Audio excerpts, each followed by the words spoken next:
आप सभी को मेरा प्रणाम। आज 8 नवंबर 2024 दिन फ्राइडे।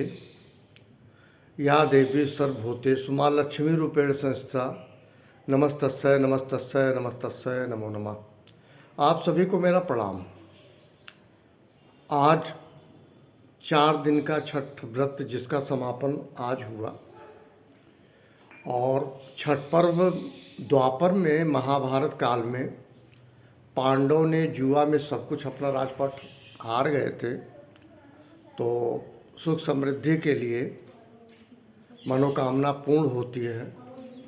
और जो है द्रौपदी इस व्रत को रहती हैं, छठ मैया की का व्रत रहती हैं, और उनकी मनोकामना पूर्ण होती है, राजपाट वापस होते हैं।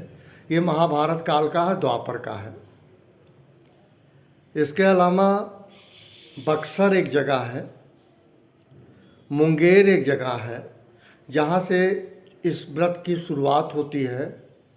अगर मैं बक्सर की बात करूं तो वहाँ ऋषि कश्यप और आदिति, इन दोनों के संयोजन कह लीजिए,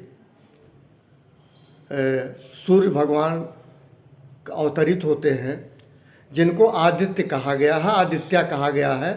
सूर्य भगवान को आदित्य कहा गया है। ये एक बात है प्राचीन काल की। छठ मैया छठ पूजा होती है। इसमें 36 घंटे का निर्जला उपवास का व्रत रहता है, लोग रहते हैं, और दोनों स्थितियां होती हैं। जब सूर्य अस्त होता है तो उसको अर्घ भी देते हैं, और सूर्योदय होता है उसको भी अर्घ देते हैं, और वहीं ख़त्म होता है। मैं कहता हूँ सूर्य को पुष्पांजलि देते हैं। ये व्रत छठ मैया और भगवान सूर्य को समर्पित है पूर्णतया। दोनों के संबंध के बारे में बताते हैं। ये भाई बहन का संबंध है।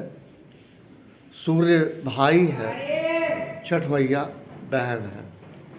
छठ मैया के संदर्भ में उनका एक दूसरा रूप माँ कात्यायनी का आपको याद होगा। नवरात्र में षष्ठी के दिन माँ कात्यायनी की पूजा की जाती है। माँ कात्यायनी का स्वरूप माना गया है छठ मैया को।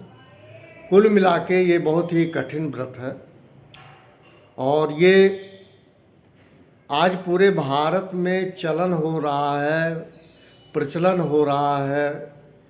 मैं ये कहूँ अगर तो बुरा नहीं मानना चाहिए, कॉमर्शलाइज हो रहा है। ये बेसिकली झारखंड और बिहार का है छठ। ये बेसिकली इन दोनों स्टेट्स के हैं। Thereafter Delhi, Mumbai, Lucknow and so on. मुझे इन चक्करों में नहीं पड़ना है, लेकिन जो छठ का व्रत होता है, मुख्यतः ये मिथिलावासी रहते थे, मगधवासी रहते थे, बिहार के लोग रहते थे। ये उत्तर भारत में नहीं था।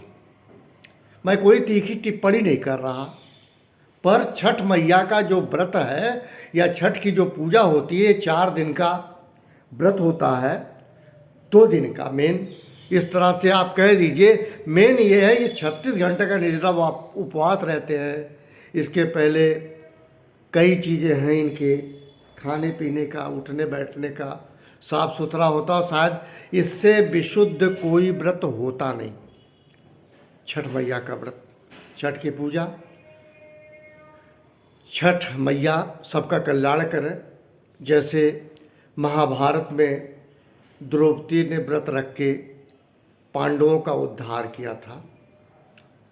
ये इस व्रत की महत्ता है। खुशहाली, परिवार में समृद्धि, हर्षोल्लास का प्रतीक ये व्रत। छठ मैया सबका कल्याण करें। इन्हीं शब्दों के साथ आप सभी को मेरा प्रणाम। और आज विश्व रेडियोलॉजी कह लीजिए, रेडियोग्राफी कह लीजिए डे है। ये radiography which is related with the medical health, medical activity, ये आपके इमेज को उतारती है, जिसको which is known as x-ray machine. Under the banner of radiology. ये भी एक ओकेजन है और जानना चाहिए। हम रेडियोग्राफी कराते हैं, स्पेसिफिक एक कैडर होता है रेडियोलॉजिस्ट का हॉस्पिटल्स में, मेडिकल में। उन सबको मेरी शुभकामना, जो लोगों के शरीर का, लोगों के उस पर्टिकुलर पोर्शन का चित्र उतारा जाता है रेडियोग्राफी के द्वारा। Thank you very much. आप सभी को मेरा प्रणाम।